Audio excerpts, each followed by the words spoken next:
warahmatullahi wabarakatuh. Perkenalkan, nama saya Anissa Nur Aziza, saya dari kelas 6I.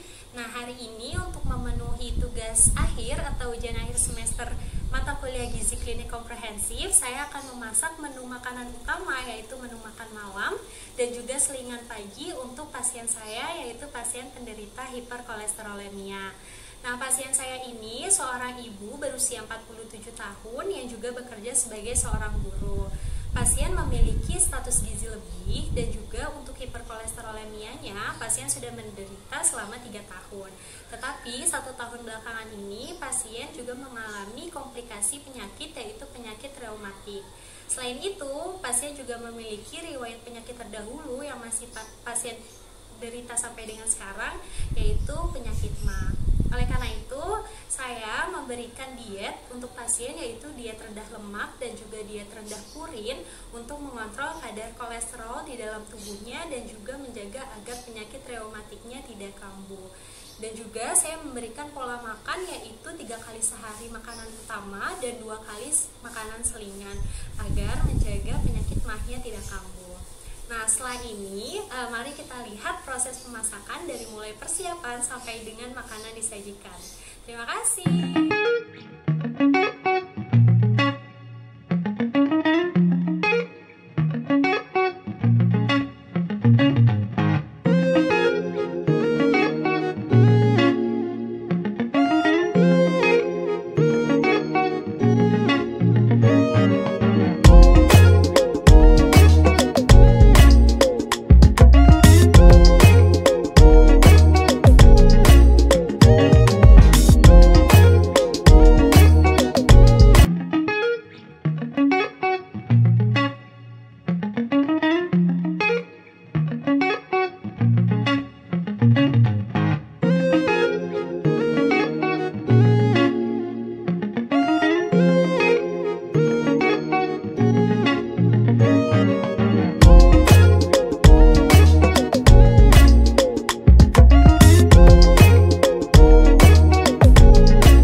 akan mempresentasikan hasil masakan saya yang telah saya masak dan saya sajikan. Pertama-tama, menu masakan ini saya buat untuk pasien dengan status gizi lebih dan juga penderita hiperkolesterolemia dengan komplikasi penyakit reumatik dan MA. Untuk prinsip dietnya sendiri, saya menggunakan prinsip diet rendah lemak dan juga rendah purin. Kenapa demikian? Karena saya menggunakan diet rendah lemak karena pasien menderita hiperkolesterolemia, yang mana hal ini disebabkan oleh terlalu banyaknya konsumsi lemak jenuh. Sedangkan untuk rendah purin saya berikan karena pasien mengalami komplikasi dengan penyakit reumatik, di mana pasien reumatik tidak dianjurkan untuk konsumsi makanan yang tinggi purin. Nah, sekarang kita akan melihat makanan yang telah saya masak. Yang pertama, di sini ada nasi putih sebagai sumber karbohidrat. Lalu di sini ada ikan kembung sayur kuning sebagai sumber protein hewani. Lalu di sini ada sayuran, yaitu sayur sawi putih dan juga wortel. Di sini ada sumber protein nabati, yaitu tahu. Lalu di sini ada buah-buahan, yaitu buah semangka.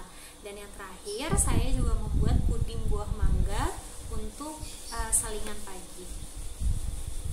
Nah, di dalam makanan yang saya buat ini, pertama di dalam menu makan malam, yaitu nasi, ikan kembung, pepes tahu, sayuran, dan juga buah, terdapat 327,1 kilokalori, lalu 17 gram protein, 8,5 gram lemak, 48,3 gram karbohidrat, dan 3,3 gram serat. Dan untuk selingan paginya, yaitu puding buah mangga dan susu, terdapat 228,3 kilokalori, lalu 50,2 gram protein, 6,1 lemak, dan 40,8 gram karbohidrat, serta 1,4 gram serat. Nah, untuk makan malamnya sendiri memenuhi kebutuhan, yaitu sebesar 20,5% dari total kebutuhan energi dalam satu hari. Sedangkan untuk selingannya ini memenuhi kebutuhan sebesar 14,3% dari total kebutuhan energi dalam. Sekarang saya akan menjelaskan alasan mengapa saya memilih menu seperti yang sudah saya masak sekarang. Yang pertama, untuk nasi putih atau sumber karbohidrat, saya pilih karena saya sesuaikan dengan kebiasaan makan pasien. Pasien terbiasa mengkonsumsi nasi putih sebagai sumber karbohidratnya di rumah. Lalu yang kedua, ada ikan kembung sayur kuning. Saya memilih ikan kembung karena ikan kembung kaya akan omega 3 dan lemak tidak jenuh yang baik bagi penderita hiperkolesterolemia. Lalu untuk tahu sendiri, tahu merupakan makanan rendah kalori dan juga tahu kaya akan isoflavon, yang mana isoflavon ini berguna untuk membantu mengontrol kadar kolesterol di dalam tubuh. Lalu untuk sayur-sayuran, di sini saya menggunakan sawi putih dan juga wortel. Mengapa? Karena saya menghindari sayuran-sayuran hijau yang tinggi akan kandungan purin, karena pasien saya memiliki penyakit komplikasi, yaitu penyakit reumatik. Nah, untuk selingan dan juga buah, saya memilih buah-buahan yang kaya akan serat. Kenapa demikian? Karena pasien saya membutuhkan serat untuk tubuhnya, di mana serat ini sangat bagus untuk penderita kolesterol. Di dalam usus halus, jika terdapat banyak serat, serat akan menjerat lemak yang tidak baik, lalu akan dibuang bersama feses dan akan mengurangi kadar kolesterol di dalam. Nah, di menu yang saya masak, saya juga memperhatikan keragaman makanan di dalamnya, karena pasien saya membutuhkan keberagaman makanan agar mendapatkan zat gizi bermacam-macam dari berbagai macam makanan. Yang pertama ada dari sumber karbohidrat, lalu dari sumber protein, ada protein hewani dan protein nabati, lalu ada sayur-sayuran dan ada buah-buahan, lalu ada juga susu.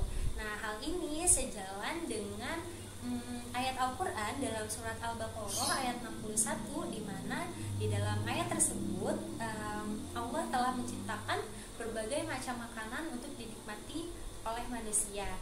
Hal ini juga sejalan dalam konsep gizi, di mana tidak ada satu makanan pun yang memiliki kadar zat gizi itu lengkap. Dan juga saya memperhatikan standar porsi dan juga jumlah makanan yang telah disesuaikan dengan kebutuhan pasien. Karena hal ini juga selaras dengan ayat Al-Quran dalam surat Al-A'raf ayat 31, di mana Allah memerintahkan kita untuk makan dan minum tetapi tidak berlebihan. Dan hal ini juga upaya untuk menurunkan berat badan. Nah, sekian presentasi dari saya, kurang lebihnya mohon maaf. Selamat menikmati video yang telah saya buat. Terima kasih. Wassalamualaikum warahmatullahi wabarakatuh.